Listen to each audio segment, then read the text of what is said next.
সমাজের রন্ধ্রে রন্ধ্রে দুর্নীতি, সেবার নামে চলছে প্রতারণা, রাজনীতির নামে অপরাজনীতি, আর সংস্কৃতির নামে অপসংস্কৃতি। কিছু মুখোশধারী দুর্বৃত্তের হাতে জিম্মি আমাদের গোটা সমাজ ব্যবস্থা, আমাদের সভ্যতা। এই সমস্ত মুখোশধারী দুর্নীতিবাজদের মুখোশ উন্মোচন করে আপনারই সামনে তুলে ধরবে অপরাধের খোঁজ। আলী আকবরকে আমরা সন্দিগ্ধ হিসাবে আমরা আদালতে প্রেরণ করছি। এই মামলার ব্যাপারে কিছু জানি না। মানুষ হিসেবে কেমন ছিল? মানুষ ভালো মানুষ, কোনো মামলাও নাই, কিচ্ছু নাই। কিলার মতো এমন মানুষ, অমায়িক মানুষ কোনো জায়গা মিলত না। মিথ্যা মামলা দিয়ে আমার ভাইকে হয়রানি করা হয়েছে। আমরা তার সুষ্ঠু তদন্ত চাই। বাবা মানুষ গর্তে ধরে লয়ে গেছে, আমার বুঝতে পারছি আমার। আমরা মামলাটা যথাযথভাবে তদন্ত করে দেখবো, ন্যায় বিচার যেন নিশ্চিত হয় সেটা চেষ্টা করব।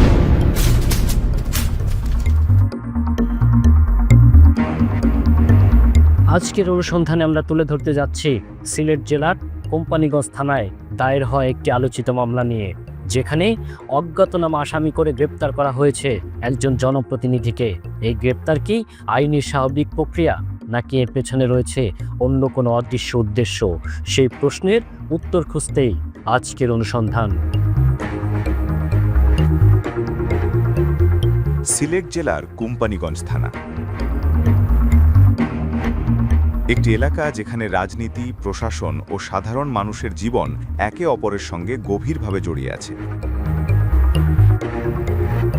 2025 সালের 24 ডিসেম্বর রাতের নীরবতায় কোম্পানিগঞ্জ থানার একটি বিশেষ অভিযান পরিচালিত হয়। অভিযানের নেতৃত্বে ছিলেন থানার অফিসার ইনচার্জ শফিকুল ইসলাম খান এবং তদন্ত কর্মকর্তা সুজন চন্দ্র কর্মকার। এই অভিযানে গ্রেফতার করা হয় 2 নং পূর্ব ইসলামপুর ইউনিয়ন পরিষদের ভারপ্রাপ্ত ও প্যানেল চেয়ারম্যান আলী আকবরকে। এই গ্রেফতারের খবর ছড়িয়ে পড়তেই এলাকা জুড়ে শুরু হয় চাঞ্চল্য ও উদ্বেগ। কারণ আলী আকবর শুধু একজন জনপ্রতিনিধি নন, তিনি এই ইউনিয়নের 2 বারের নির্বাচিত মেম্বার এবং বর্তমানে দায়িত্ব পালনকারী প্যানেল চেয়ারম্যান। উনি 2 বারের মেম্বার, অনেক বিপুল ভোটে উনি পাস করছেন। খুব ভালো মানুষ, জনপ্রিয়তা ভালো আছে। বর্তমানে ভারপ্রাপ্ত চেয়ারম্যান। উনি মেম্বার থাকাকালীন এলাকার অনেক উন্নয়ন করছে। গরিব দুঃখী মেহনত মানুষের বয়স্ক ভাতা, বিধবা কার্ড, রাস্তাঘাট, কালভার্ট, মসজিদে অনেক উন্নয়ন করছে। এর মাঝে কোনো দুর্নীতি পাইছি না। এর যে কেন নেওয়া হইলো, এটারে আমরা একটু যাচাই বাছাই চাই। আওয়ামী লীগের মামলাটা দেয়া দিব, আর কোন দিতাম না। যদি ওর শৃঙ্খল করেন তাহলে আরো বেশি করে মামলা দেয়া দিব। থানা তো কোনো বলা নাই, কাগজ নাই, বন্ধ নাই, কুত্তি না। ওখানে তাই করতে দুইটা লেগে থেকে মা বাড়ি বেড়া বুঝছে। আমার ভাইকে যে নির্দোষভাবে ওনাকে ধরে নেওয়া হয়েছে, আমার ভাই এই মামলার ব্যাপারে কোনো কিছু জানেন না। কিছু কুচক্রী মহল আমার ভাইকে ষড়যন্ত্র করে আজকে তারা আমার ভাইকে ফাঁসে জেলের ভিতরে নেওয়া হয়েছে। ভালো এবং এই সৎ লোক আমরা চাই, এবং আলী আকবর মেম্বার সাহেবের মুক্তি চাই। আমরা গরিবের লাগতে দেন না, তার বিরুদ্ধে দায়ের করা মামলাটি কোম্পানিগঞ্জ থানার মামলা নম্বর 5, তারিখ 3 সেপ্টেম্বর 2024, ধারা 4-5 আইন শৃঙ্খলা বিঘ্নকারী অপরাধ, দ্রুত বিচার আইন 2019। এই মামলাটিতে 32 জনকে নাম উল্লেখ করে আসামি করা হয় এবং অজ্ঞাতনামা রাখা হয় প্রায় 250 জনকে। এই অজ্ঞাত তালিকার মধ্যেই আলী আকবরের নাম যুক্ত করা হয়।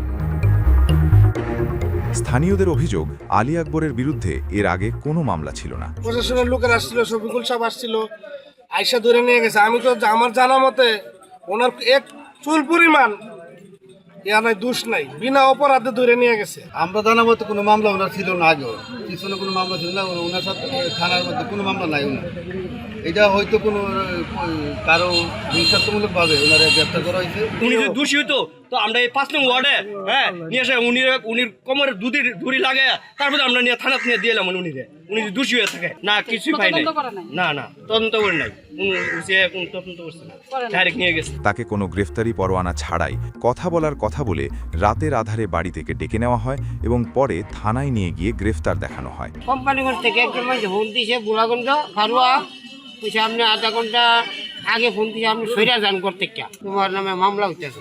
কি এর মামলা? আমার তো কোনো মামলা নাই।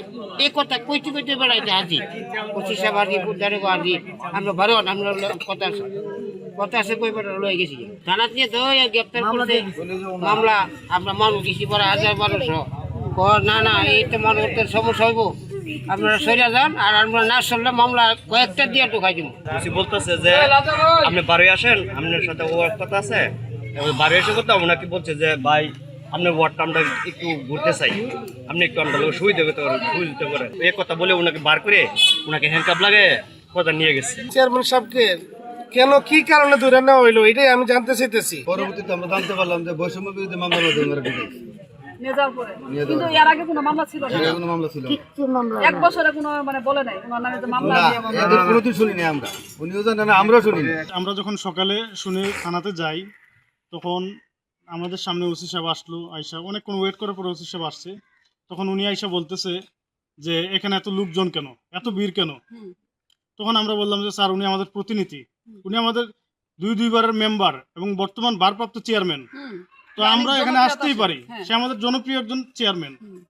তো উনি এই কথা বলার পর অনেক রাগান্বিত হয়ে গেছে, বলছে না এখানে কোনো লোক থাকা যাবে না, যদি লোকজন থাকে তাহলে কিন্তু উনি অনেক মামলাতে পড়ে যাবে। তারপর এখানে আমাদের কিছু সিনিয়র মুরব্বী ছিল, ওনারা ভিতরে যান, ওনার সাথে কথা বলেন। উনি বলতেছেন উনি নাকি আওয়ামী লীগের সাথে জড়িত হয়েছে। উনি দুইবারের মেম্বার, অনেক জনপ্রিয়তা ওনার, এবং আমাদের এলাকাতে অনেক কাজ করে আসতেছেন। এই ঘটনায় এলাকাবাসীর মধ্যে আইন প্রয়োগের স্বচ্ছতা নিয়ে প্রশ্ন তোলে। আমরা জানা মতে কাওয়ার কোনো ক্ষতি করছে না।